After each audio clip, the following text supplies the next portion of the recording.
शहर से दूर एक शांत बस्ती में तीन दोस्त रहते थे। दिखने में वो आम लोग लगते थे, सादा कपड़े, नरम लहजा, लेकिन असल में वो डाकू थे। रात को चोरी करने निकलते और सुबह से पहले वापस आ जाते।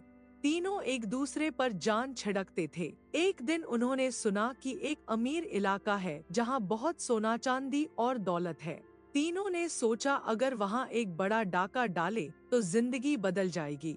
वो सफर करके उस शहर पहुँचे, एक पुराना घर चुना और रात में चोरी करने गए। अंदर एक बूढ़ी औरत सो रही थी। उन्होंने बाकी कमरे तलाशे और एक बड़े संदूक में से बहुत सी अशर्फियाँ और कीमती सामान पाया। वो सब लेकर वापस अपनी बस्ती की तरफ भागे और एक सुनसान जगह पर माल छुपा दिया। फिर ऐसे घर लौटे जैसे कुछ हुआ ही नहीं। रात में जिस साथी के पास अशर्फियों का थैला था, उसने गिनने के लिए खोला तो 1000 अशर्फियाँ निकली और साथ ही एक खत मिला। खत में लिखा था, मेरी प्यारी बेटी, पता नहीं तुम अब कहाँ हो।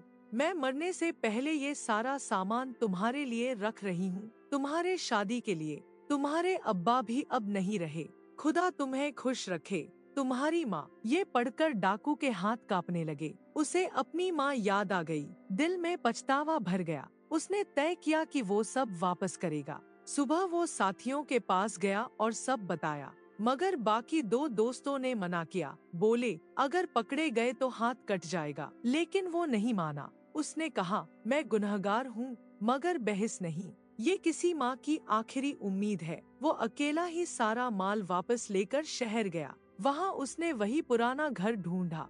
अंदर गया तो देखा बूढ़ी औरत मर चुकी थी और पास ही एक लड़की रो रही थी। वो लड़की वही थी जिसके लिए खत लिखा गया था।